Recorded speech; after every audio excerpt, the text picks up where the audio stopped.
17 years, the same time that I've been here. And we've seen great success under his leadership with a lot of people that didn't believe we could achieve what we achieved. There were 3 regular season championships with the Cleary Cup, 3 league championships with the Whitelaw Cup.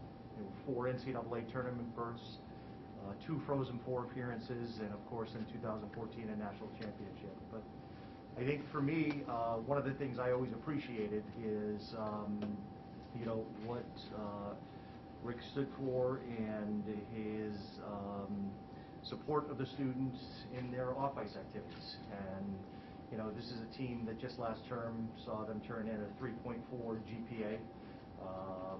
It's a team that's done great things in our community, and it's a group that is led by a terrific senior, Josh Kosak, that is a finalist for the Hockey Humanitarian Award. So I want to thank him for his service, wish him the best as we move forward here. Jim, was there an incident that led to this? I mean, we've been hearing some rumors that something happened at the Clarkson game between first and second period, that he grabbed the player's shoulder pads. Was that the incident? And why hasn't Garrett Diego been in the lineup since then? So we received an anonymous email last Wednesday evening. It was late last Wednesday evening, and came together very quickly to attempt to assess the situation. And given what we uncovered quickly, we decided that it was in the best interest of everyone involved to make sure that we completed an investigation, do it thoroughly, do it swiftly.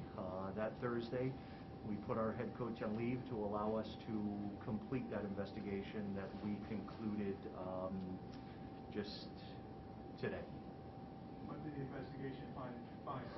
So again, I can't share. This is obviously a personnel matter, and we can't share the details of the investigation.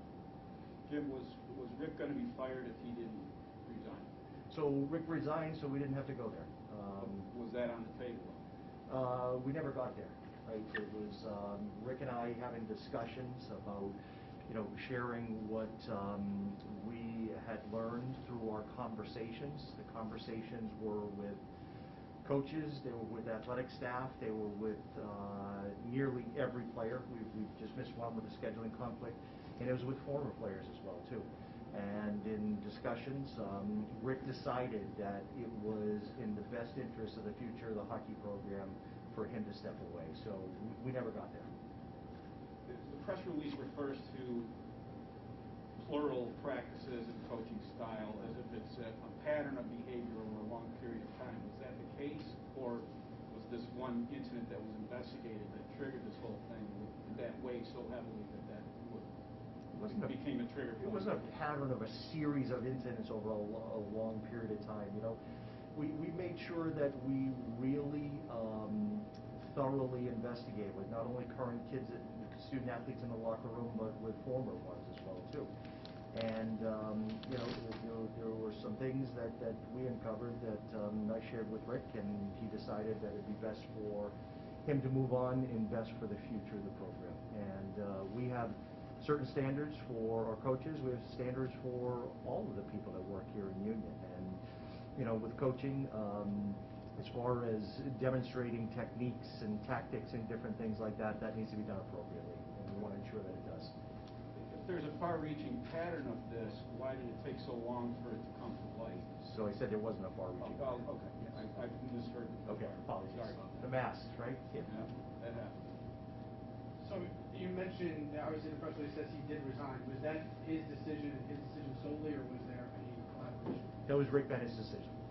Rick and I, as you can imagine throughout this, Rick Bennett and I had conversations almost on a daily basis, just update and different things like that. And we sat down this morning so that I could provide the complete summary. And as we were discussing that, he arrived at the decision that it would be in the best interest of Union Hockey for him to resign. Was the suspension on the table? We didn't have to get there, Ken. So we didn't get to any sanctions, right? We weren't at that point yet. Did Rick address the team, and if so, how did that go? Rick did address the team. So we met I met with Rick this morning, and Rick addressed the team this afternoon right after their pregame skate for the Mayor's Cup tomorrow, and that was at 2 o'clock today. And Rick just thanked them for the opportunity. He thanked Union College for the opportunity to be here. One thing he shared was that he never came to work, right, because this is a place that he loved coming. The locker room was a place, and the sheet of ice was a place that he loved to be, loved working with these kids. Wish them the best tomorrow, particularly, right, and ask them to get that cup and bring it home where it belongs, and wish them the best in the future. When does the coaching search begin? We're not there yet, Ken. My focus right now is the student athletes in the room, right, and the entire locker room actually, and we want to make sure that they have the support that they need. This has been a real distraction for all of us for a week. I couldn't be prouder of how they responded. Essentially they just bonded together, and they focus on their academics, and they focus on the task at hand with hockey. And to see them secure 7 out of 9 points was terrific, and we're looking forward to this upcoming weekend. That'll certainly start soon, Ken, but that's not my focus today. Will John Ronan be considered for the job? John Ronan will be considered for the job, absolutely. John Ronan was named interim head coach.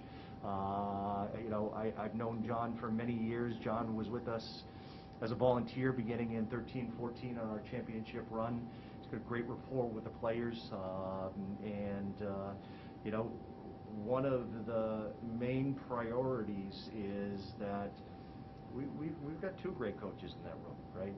And I want to make sure that we sustain that for future recruiting, all of those different things. But that'll really begin next week, that we really start to look at that. But yes, John Ronan would be. How does this affect recruiting now that John won't be able to go out and see TJ at this point? I think TJ has been a great addition to our staff, and he's really impressed me in everything that he's done as far as learning everything about Union College, about his recruiting and those things there. So I think we'll be just fine, Ken. To be clear, while I'm not focused on it at this point, we know we've got to move fairly quickly, right? And we will start that next week. And our goal would be to have somebody in here by the convention in April, so that we can really focus on the late spring, summer recruiting, and all of those different things there. If John guides his team to a home ice playoff berth, maybe Keith run into the tournament, ACAC tournament, does he really get considered at that point? Do you really even need to search it down? So we base things on a lot more than on ice success. So certainly John is capable of doing that. I think the student athletes in the room are capable of doing that as well too, and would love to see that happen, but we base it on a lot more factors than just on ice success. Just for background purposes, what was the current status of Rick's contract? So Rick had a year and a half left on his contract. So his contract was set to expire in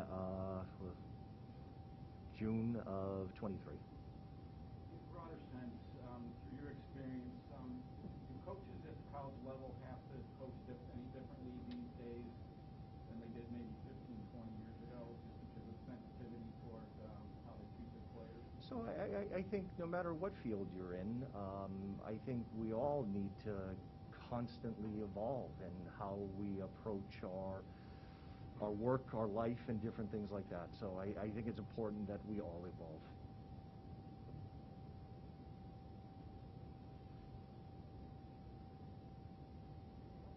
What was the players' reaction? I don't know if you answered, but what was the players' reaction? Yeah, I think, obviously we met, aside from one that we couldn't schedule, we met with every player over the last week, and they were certainly surprised with the initial leave. They certainly understood it as well too,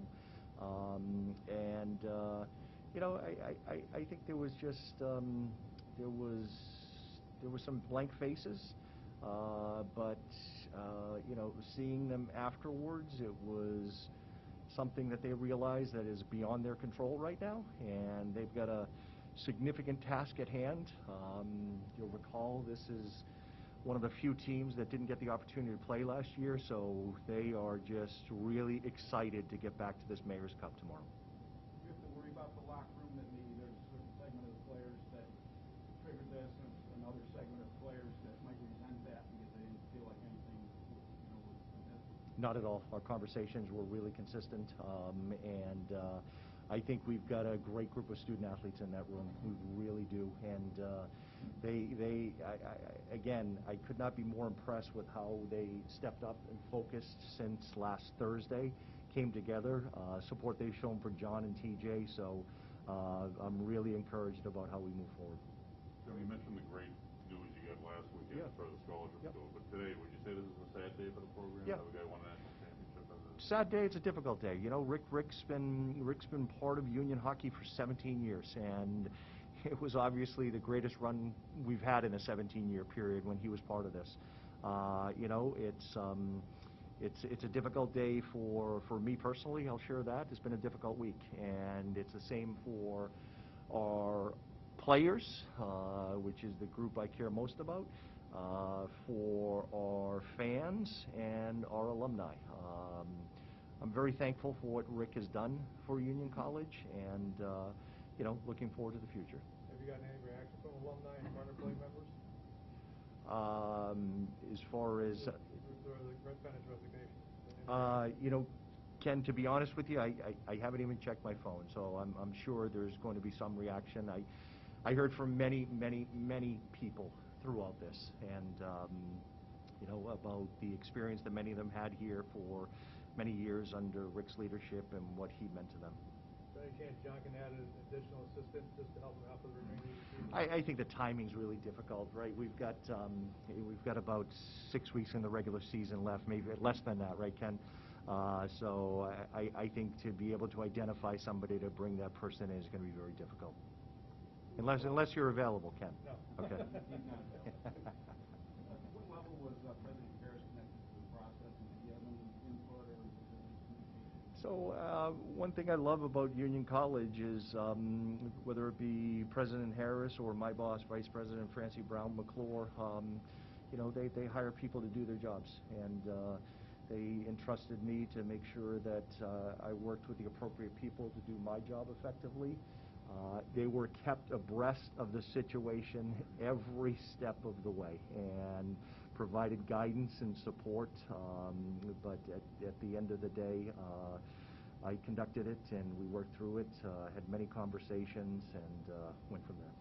Jim, you mentioned you get an anonymous email started this Yeah. whole thing. Is that standard operating procedure? If you get any, even if it's anonymous, you get any kind of complaint like that, it's due diligence to... Of course. You know, it's our responsibility to look into things, and you know, the anonymous email came in, but I can say that you know, some of the content was accurate, and you know, it's a real responsibility to look into anything that's coming across my desk. Based on that content, is there any way we can characterize who might have sent it? Doesn't matter who sent it. But could you get a feel for who it might have been, or at least, like, was it a parent, or was it a kid, or? No idea. That's our wonderful cyber world, right? So, yeah. But again, it doesn't matter where it came from.